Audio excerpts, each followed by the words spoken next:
Mas vamos lá. Bom dia a todos. Como vocês passaram a semana? Aliás, semana passada, me desculpem, eu me confundi todo. Eu acreditava que ia emendar feriado, porque sempre emenda, na outra faculdade emendava. Fiz uma confusão enorme, peço desculpas a vocês, mas amanhã a gente vai repor essa aula, tá certo? Para gente não, para vocês não terem problema nenhum, né? De qualquer forma, a gente está adiantado com a matéria, né? A gente não, então, com relação a isso, podem ficar bem tranquilos, Ô, beleza? professor, Oi, Alexandre. é, eu vou falar uma coisa aqui. Eu estava assistindo a tua aula, uma aula aí, e eu vi um caso estranho aí do pessoal da noite. Caso estranho?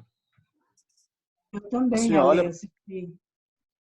Eu também vi. um O quê? menino lá com um Ah, menino. sim, eu tive que tirar ele da sala, infelizmente. Mas o Ô, que deu na professor, eu cabeça tenho... do cara lá? Não sei, eu Porque eu assisti a aula toda, embora assim, a professora Andréia, né, que estava lá, embora a Andréia tenha dado alguns exemplos de alguns casos que ela pegaram, que sejam meio cabulosos mesmo, aquele que ela falou que encontraram a cabeça da pessoa no orelhão e o corpo dentro do carro, sim. mas o cara sair mostrando arma, eu não entendi, meu. Eu também não entendi. Eu achei que foi super, como eu posso dizer? Professor, mas será que ele é policial ou ele é... Não, não é. ou não é? Não é, Olha, não é. que eu saiba, ele era motoboy. Não é. Minha esposa estudou com a turma da noite, né? Minha esposa conhece. Não, não é, mas ele pediu desculpas depois, né? É, E é gente boa, se eu não me engano. não, é gente boa, ele quis fazer uma graça só. Mas ele estava bravo ali, ele ficou bravo com o quê? Eu não entendi. Eu também não. Porque, porque a aula não tinha nada a ver, assim, de repente, se ele fosse um polícia e ela tivesse batendo demais nos polícias, que também não estava, sei lá, mas não tinha nada muito, não tinha porquê aquilo, aquela reação do cara. Também achei, eu achei completamente desnecessária a reação. Eu falei assim, eu vou assistir as aulas do professor, porque já perdemos da semana passada, eu não sei o que vai, como é que vai ser, não sei se a gente vai ter prova ou se foi aquele trabalho, eu não sei. Não, vai Mas aí eu ter. falei, vou assistir a aula, porque de repente tem alguma coisa dessa aula aqui. Aí vejo o cara lá ostentando o negócio lá. Eu falei, eita, nós. Não, foi Mostrei para super. minha esposa falou, ai meu Deus, é o Adel. Não, mas foi. Depois ele veio me pedir desculpa, estava arrependido, mas acontece, né, Alexandre? Eu também achei estranho, por isso que eu tive que derrubar até ele da sala. Mas passou isso aí. Como vai isso funcionar? Vai ter prova sim. Tá, a prova vocês fazem então, tá lá no AVA, vocês entregam pelo AVA. Eu vi aqui, são duas questões. Sim. Duas, sendo que a primeira tem 3 Sim, mas perguntas. você viu que não tá difícil não, né? Lembrando que a prova é sem consulta, tá certo? Eu vou fiscalizar todo mundo aí, Ah, tá. tá Vai. certo? Já hackei a câmera do celular e do computador de todo mundo pra gente ter certeza que não vai ter consulta, beleza? Isso é crime, hein, professor? Não, é só para ter certeza que vocês não vão consultar nada. Pessoal, vamos começar aqui a matéria? Deixa eu compartilhar aqui. Então, pessoal, hoje a gente vai falar um pouquinho sobre a eficácia na verdade, lei processual, né? Mas a gente tem que fazer a comparação com a lei penal, né, no tempo e no espaço. Então, primeiro no tempo, a gente tem que dizer que, vocês lembram que a lei penal, é, ela não retroage apenas no caso de benefício ao réu, né? Vocês lembram? Então, aplica-se a pena aplica-se a lei do tempo do crime, no caso da lei penal, a não ser que o réu seja beneficiado pela lei mais nova, né? Agora, como funciona a lei processual, né? A lei processual é um pouco diferente, e isso é importante vocês saberem, porque cai muito em prova da OAB, cai muito em concurso, muita coisa que... E outra coisa, além de cair em concurso, em prova, de vez em quando vocês estão lá numa audiência, a lei mudou e vocês não querem passar vergonha com o juiz, falando, não, tem que ser a lei do tempo, né? Na verdade, a lei processual não é aplicada à lei do ato, mas a lei que está em vigor no momento do ato, né? Então, é como se o tempo regesse o ato. Então, vamos supor que o Alexandre aqui tenha cometido um crime em 2018, né? E daí a gente sabe que houve diversas modificações na lei processual por conta do pacote anticrime no final de 2019, que entraram em vigor em 2020. E continua-se, faz-se a investigação e somente se oferece a denúncia no mês em 2021, quando já está em vigor o juiz de garantias, né? Vamos supor que nesse meio tempo já tenham começado a implementar o juiz de garantias aqui em São Paulo. Nesse caso, Alexandre, a lei que será aplicada não será a lei lá de 2018, mas sim a lei do momento de 2021. Vamos supor que mude alguma coisa, né, que mude alguma questão relativa à audiência, e fale-se que a audiência obrigatoriamente tem que ser cindida para que ouça primeiro, numa audiência, as testemunhas de acusação e depois, numa segunda audiência, as testemunhas de defesa. Daí o que acontece? Como vai funcionar? Isso, a partir do momento que essa lei entrou em vigor, deve ser feito dessa forma. E os processos que estão em andamento, né? Os processos que estão em andamento e que já realizaram aquele ato, não precisam, obviamente, realizar o ato novamente. Os atos já praticados são válidos, tá Ô, certo? professor, Pode falar, Alexandre. professor, o senhor me colocou aí no exemplo, o senhor disse assim, eu cometi um crime em 2018, Sim, e vamos supor que agora, o ano que vem, 2021, já comece a funcionar o juiz das garantias. Então, eu seria processado com base nessa nova lei que é a juiz da garantia, não com a lei lá de 2018. isso. Certo? Por quê? Porque Agora minha pergunta. Vamos supor que em 2018 eu cometi um crime, mesma coisa, e para esse crime a pena era de 10 anos. E agora, em 2021, esse crime a pena é de 30 anos. Eu serei julgado também aqui ou agora a retroage lá? não, então, vamos lá. O juiz no caso, a lei penal retroage, Alexandre. Quando estabelece uma pena, não é lei penal? Liga aí o microfone para se me responder isso Sim, aí. sim, sim, sim. Quando estabelece uma pena, não é lei penal? Sim, E me diz uma coisa, e quando muda o procedimento, é lei penal ou processual? processual. Exatamente. Então, no caso, é o seguinte, a lei penal, ela só vai retroagir em benefício do réu. Via de regra, ela não retroage. Então, você vai ser julgado de acordo com a lei antiga, quando a matéria é direito material, é direito penal. Agora, quando a matéria é procedimento, é processo, daí você será julgado de acordo com a lei que está em vigor no momento do ato. Entendi. Então, como que vai ficar? Você que vai me responder essa pergunta. Vai ser, na parte do juiz das garantias, você se a denúncia for oferecida depois do início da entrada em vigor do juiz das garantias, você vai ter Eu aplicado vou os ter o direito, dispositivos eu vou ter o direito do juiz das garantias porque é um processual. e, no Sim. caso, e qual pena vai ser aplicada? De 10 ou de 30? A de 10. Por quê? Porque o penal não entendi o que o senhor falou. O penal não Eu não retroage. entendi, Não desculpa, retroage. eu não entendi nada. Quem que Porque não entendeu? a Natália. Natália, o que acontece? Quando a gente está falando de direito material, de direito penal, a lei, a lei não retroage. Tem a irretroatividade da lei penal. Ela só retroage para beneficiar o réu. Você lembra disso daí nas primeiras aulas de penal? Sim. Agora, como funciona a lei processual?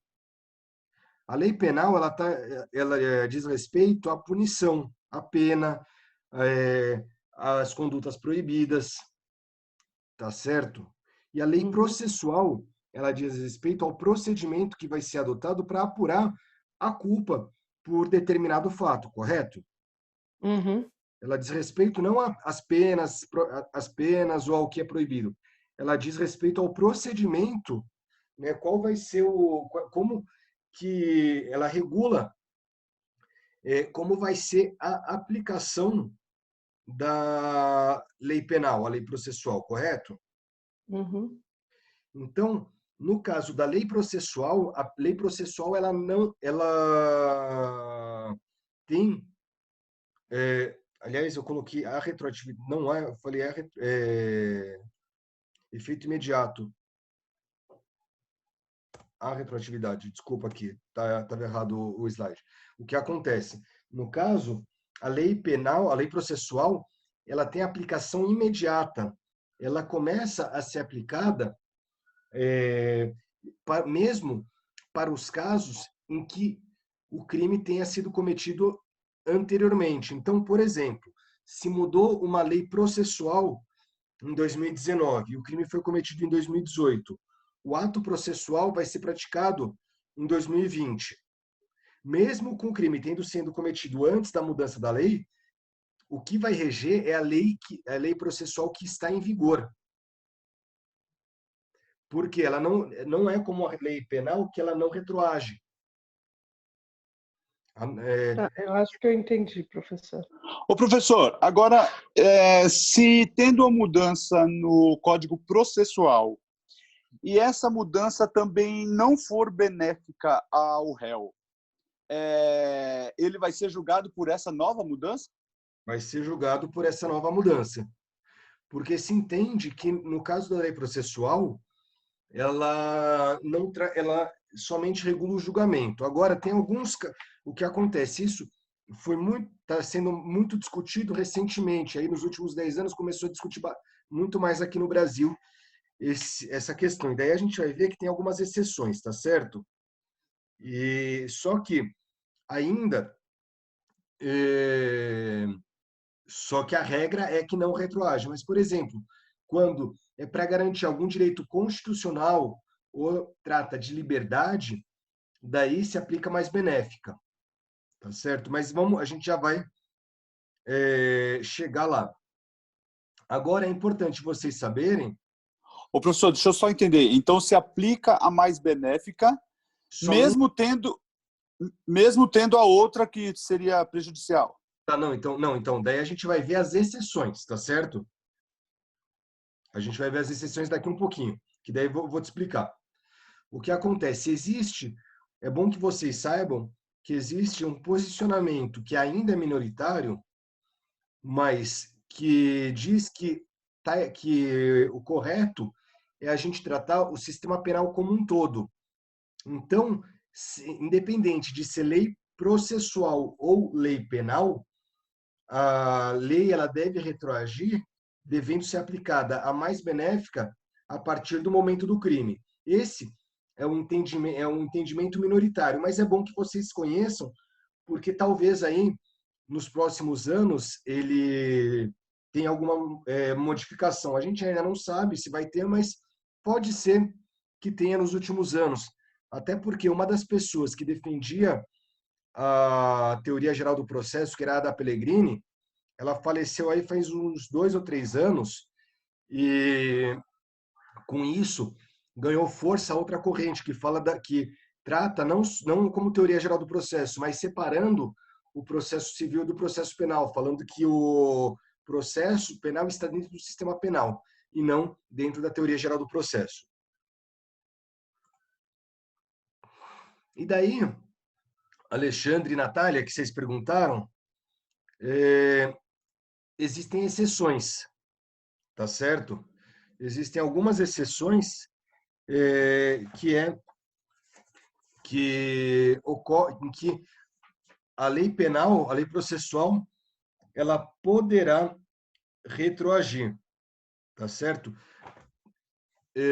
Por quê? Porque existem 2 tipos de normas processuais penais. As normas processuais penais puras, em que elas somente tratam de procedimento, né? Então só vai falar de procedimento, ela não vai tratar de outras questões.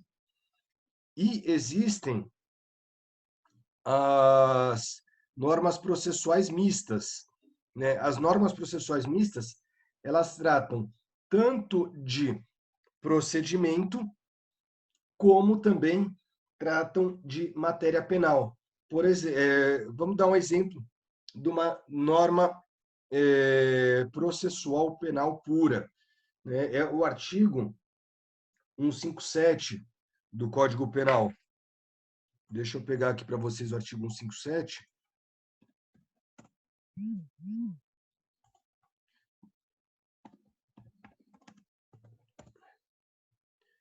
Aqui. O artigo 157 diz: são inadmissíveis, devendo ser desentranhadas do processo as provas ilícitas, assim entendidas as obtidas em violação às normas constitucionais ou legais.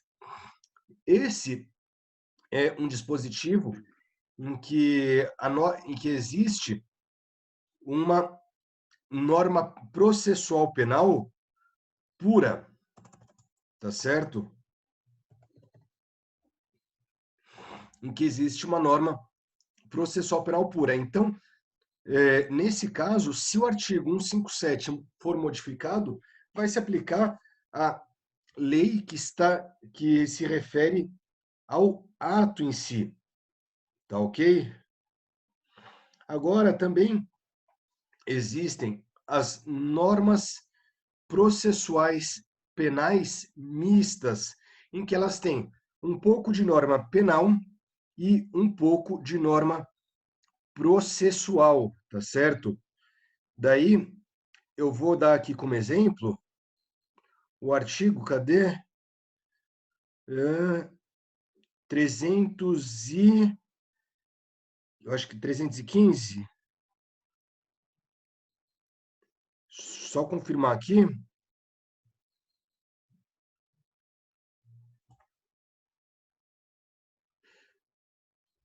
Aqui. Aliás, o 313, parágrafo 2º, pessoal, que é uma norma penal mista, uma norma processual penal mista. No artigo 313 diz: nos termos do artigo 312, será admitida a decretação de prisão preventiva. Daí fala as hipóteses.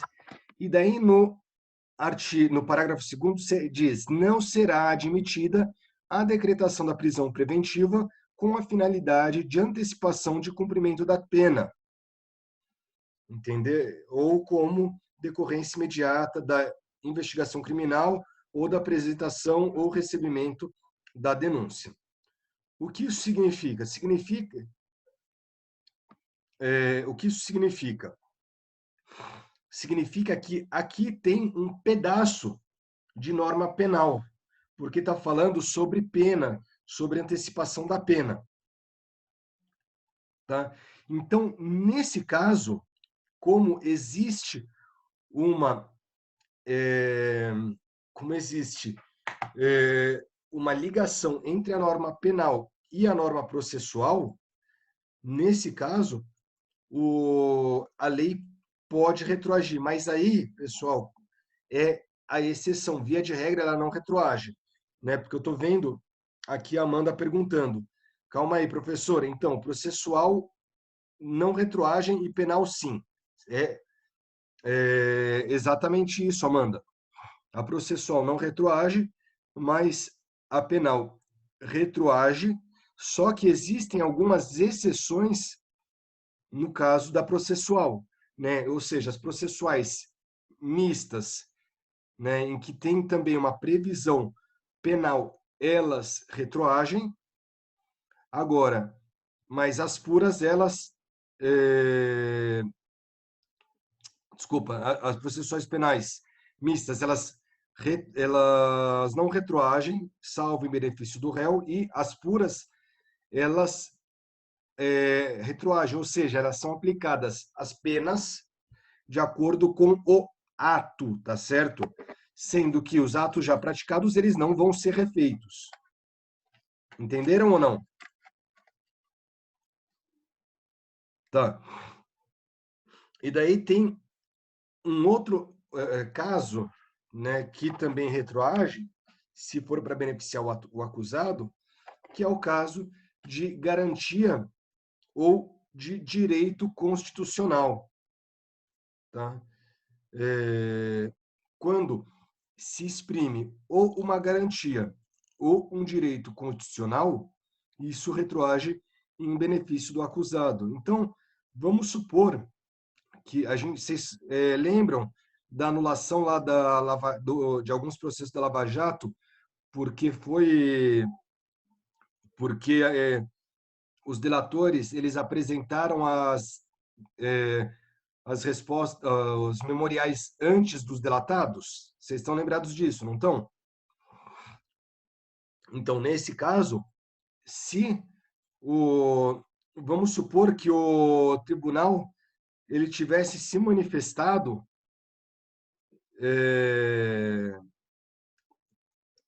vamos supor que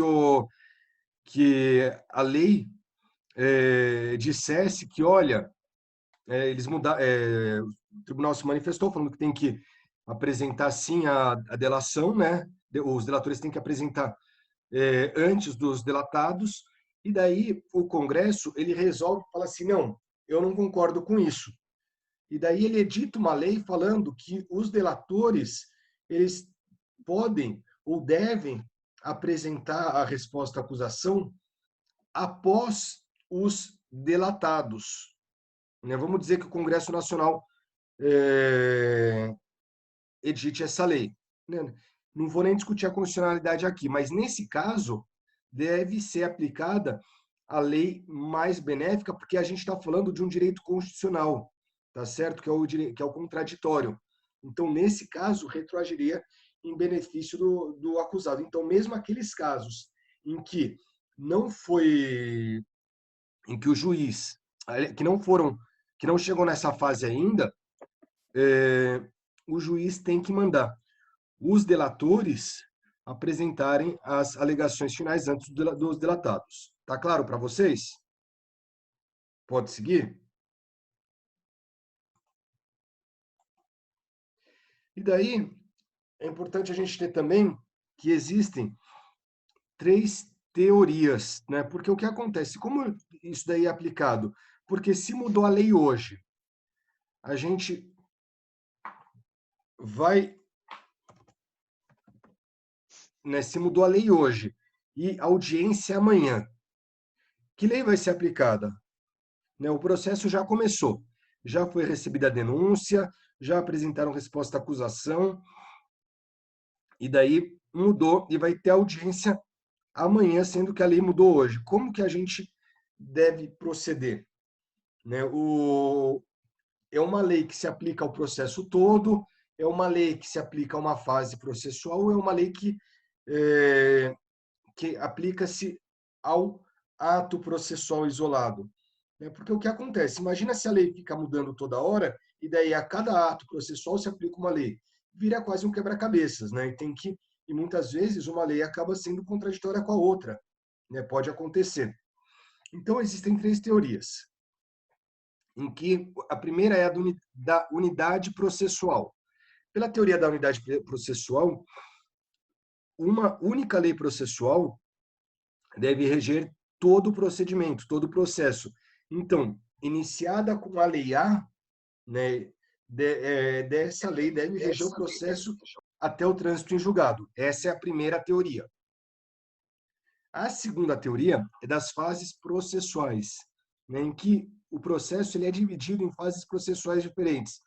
Por exemplo, investigação, instrução, fase recursal, né, apelação, depois, no caso do júri, até a audiência de pronúncia, pós-pronúncia.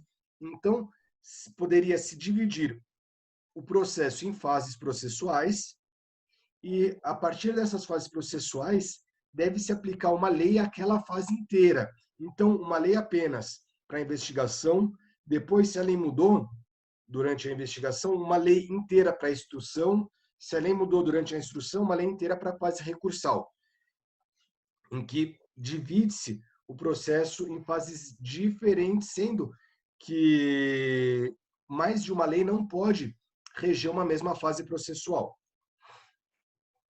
E daí a gente tem, por último, a teoria do isolamento dos atos processuais, que é essa teoria que é adotada no Brasil, que é cada ato processual ele pode ser regido por uma lei diferente, caso haja mudança, né? Então, vamos supor que já foi oferecida a denúncia, já foi oferecida a resposta à acusação, naquele meu exemplo, e daí a audiência vai ser realizada amanhã, só que a lei entrou em vigor hoje, né? Qual que é a lei que deve ser aplicada? É a lei que entrou em vigor hoje. Tá? Por quê? Porque a teoria que predomina é que o tempo rege o ato. Então, cada ato processual deve ser regido de acordo com a lei processual penal em vigor. Entenderam, pessoal? Tem alguma dúvida? Eu sei que é uma parte muito abstrata, tá? É uma parte muito abstrata e, aliás, é uma parte bem chatinha do processo penal, mas me digam aí se está claro, se não está claro, ou se tem Ô, alguma professor, dúvida. Oi. não tem uma vacatio legis aí, antes de entrar uma lei? Você já está sabendo? Não, existe. Né? Existe a vacatio legis, mas quando eu digo entrar em vigor, já passar o período de vacatio legis. Então você já sabe que durante o processo vai mudar. Sim, já sabe que porque o vacatio legis já está rolando. Sim, já em regra sim, mas lembra que o Congresso ele pode falar que a lei vai entrar em vigor na data da sua publicação. Isso é Sim, possível também. Sim. Né? Então vamos supor, mas pode ter vacatio legis. Quando tem vacatio legis, fica um pouco mais fácil, até porque quando existem mudanças muito profundas, muitas vezes o tempo para entrar em vigor ele é estendido. Né? O legislador ele pode estender o tempo e falar assim, olha, como é uma mudança muito profunda, como é algo muito é uma coisa muito importante e que vai mudar demais o ordenamento jurídico do país, ele pode aumentar o tempo de vacácio, né? O tempo de vacância da lei. Mas como ele também pode reduzir e falar, olha, vai entrar em vigor na data da publicação. Né? Geralmente, as leis penais e as leis processuais, o tempo de vacácio ele é respeitado, ou se não até estendido, como, por exemplo, no caso da lei de abuso de autoridade, que foi estendido. E daí a Devanilda está perguntando, professor, como são as teorias? Essas três são usadas na prática? Não, Devanilda, eu acabei de explicar as teorias. A que é utilizada na prática, né, que conta com o amparo da doutrina e da jurisprudência majoritária, é do isolamento dos atos processuais, em que cada ato pode ser regido por uma lei diferente se a lei mudar no meio do caminho, né, no meio do processo. Só revisando aqui rapidamente, a unidade processual é que uma única lei deve reger todo o procedimento, todo o processo, inclusive quando eu falo todo o processo, incluindo a investigação. No caso das fases processuais, é que cada fase, né, poderia ser regida por uma lei diferente. Então, uma fase seria, por exemplo, a investigação, a segunda fase é a instrução, a fase recursal. Cada uma pode ser regida por uma lei diferente, caso exista uma mudança legislativa no decurso do processo. E daí, só que a teoria que prevalece é do isolamento dos atos processuais. Se mudar a lei, né, mudou a lei, é a lei nova que deve ser aplicada, tá certo? Essa é a teoria que prevalece, é do isolamento dos atos processuais. Né? Pode parecer um pouco bagunçado, mas, na verdade, eu atuei já em alguns casos em que teve a mudança legislativa, e daí muitas vezes é muito tranquilo, porque geralmente o juiz, se pega um juiz de bom senso, é muito mais fácil, inclusive, se pega um juiz de bom senso, ele aplica a lei que ele entende que será mais benéfica para o réu, né? Muitas vezes ele acaba tendo bom senso, ou se não, o próprio advogado ou promotor, eles fazem a solicitação e o juiz